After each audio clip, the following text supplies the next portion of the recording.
రెడ్డి గారు రామారావు గారు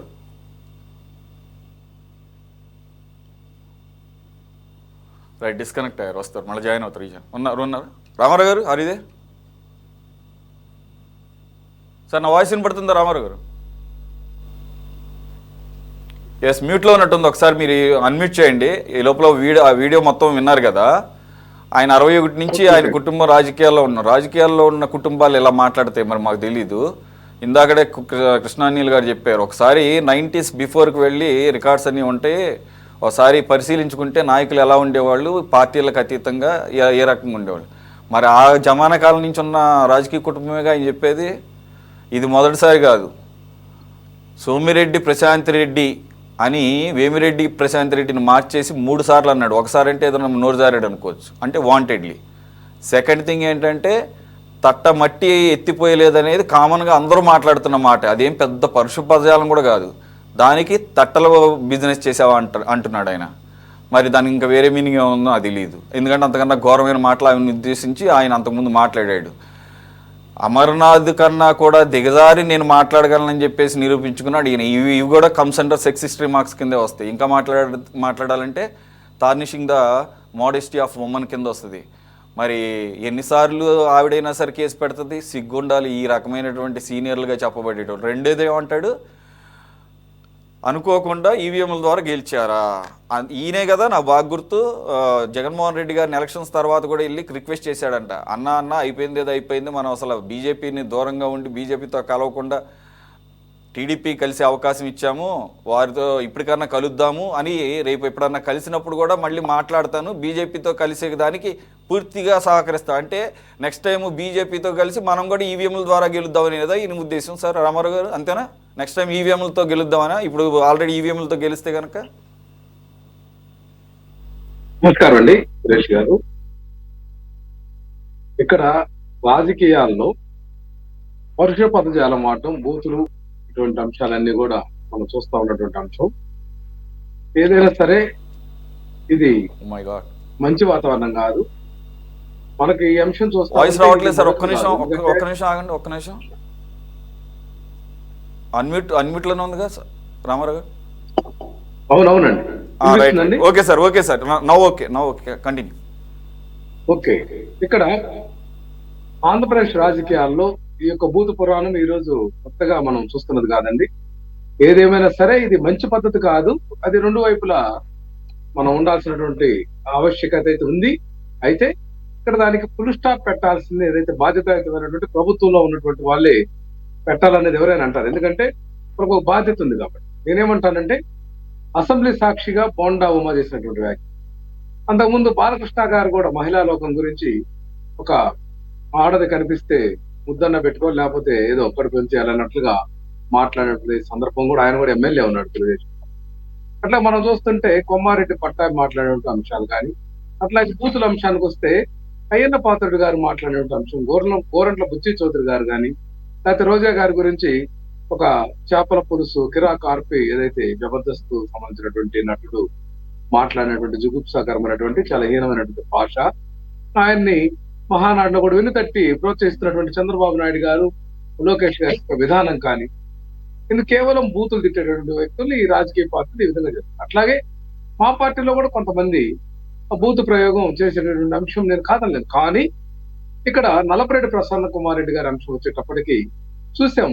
ఆయన వేమిరెడ్డి ప్రశాంత్ రెడ్డి గారు అంటే ఆ నల్లపరెడ్డి కుటుంబానికి సంబంధించినటువంటి, ఆ కుటుంబం నుంచి తర్వాత ఆమె రెండో వివాహం చేసుకుందనేటువంటి భావంలో కొంత ఆయనకి ఏదో ఎక్కడో కొంత చులకన భావంగా మాట్లాడాలని అనిపించిన తర్వాత ఆవిడ చేసినటువంటి పైశాచిక ఆనందం కూడా మనం చూస్తాం. ఆ ఇంటి మీద దాడి చేయటం అది కరెక్ట్ కాదు కదండి.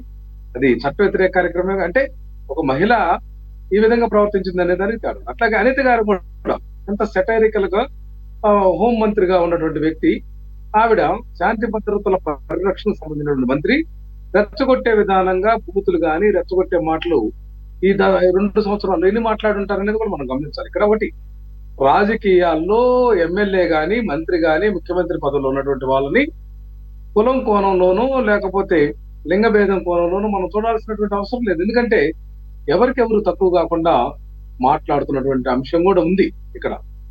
ఈ పరిస్థితుల్లో ఖచ్చితంగా సరి చేసుకోవాలంటే రాజకీయ పార్టీల అధ్యక్షులు, కానీ వాళ్ళు కూడా ఎక్కడ కరెక్ట్ గా ఉన్నారండి?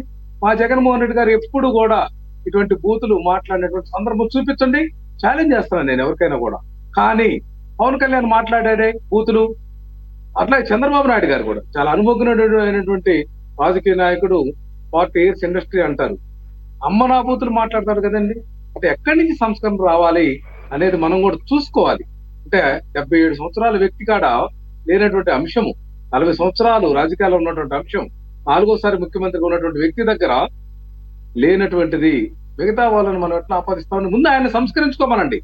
చంద్రబాబు నాయుడు గారు ముఖ్యమంత్రి స్థానంలో, పవన్ కళ్యాణ్ గారు ఉప ముఖ్యమంత్రి స్థానంలో సంస్కరించుకొని మేము బూతులు మాట్లాడడం ఎవరు మాట్లాడొద్దు, అట్లాగే విపక్షం కూడా మాట్లాడకూడదు అనేటువంటి సందేశం ఇస్తే మార్పు వస్తుంది. కానీ అది లేకుండా మనం అనిత గారి మీద అమర్నాథ్ మాట్లాడాడు, లేకుంటే వేమిరెడ్డి ప్రశాంత్ రెడ్డి గారి మీద ఆయన మాజీ మంత్రి నల్లపురెడ్డి ప్రసన్న కుమార్ రెడ్డి గారు మాట్లాడారు. దీనివల్ల ప్రయోజనం లేదు.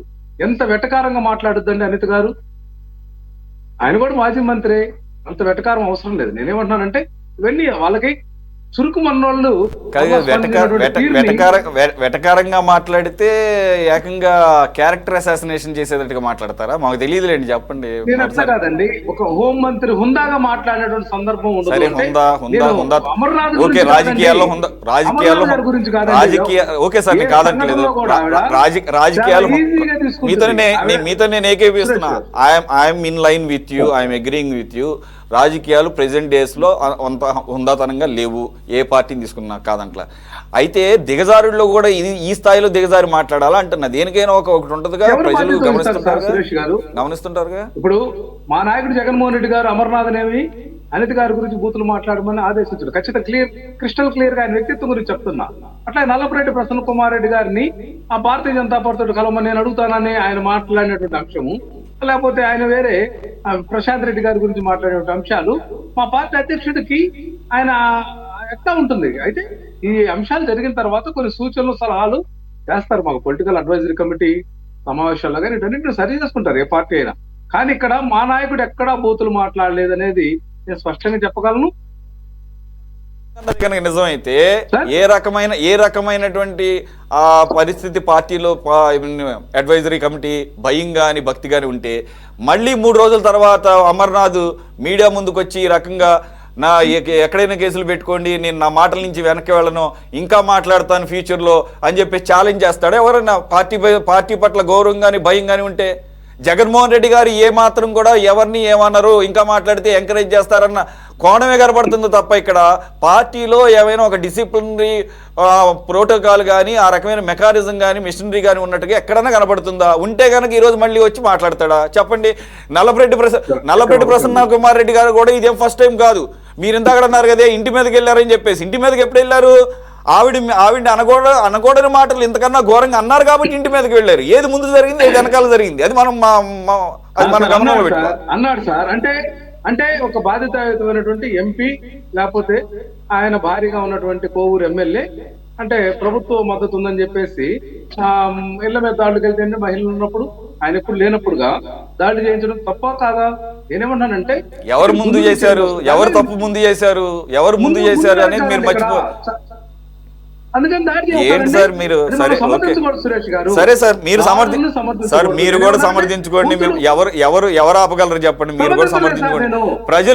ప్రజలు ఎవరిని యాక్సెప్ట్ చేస్తారు, వీటిని ఎంతవరకు యాక్సెప్ట్ చేస్తారు, ప్రజలకు కూడా తెలుసండి బూత్ అంటే ఏంటి, లేకపోతే బూతులను ప్రోత్సహించడం అంటే ఏంటి, అలాగే విమర్శ అంటే ఏంటి, సద్విమర్శ అంటే ఏంటి, వీటన్నిటికీ కూడా దానికి ఉన్నాయి కొలమానాలు ఉన్నాయి. కాబట్టి ప్రజలు గమనిస్తుంటారు సార్.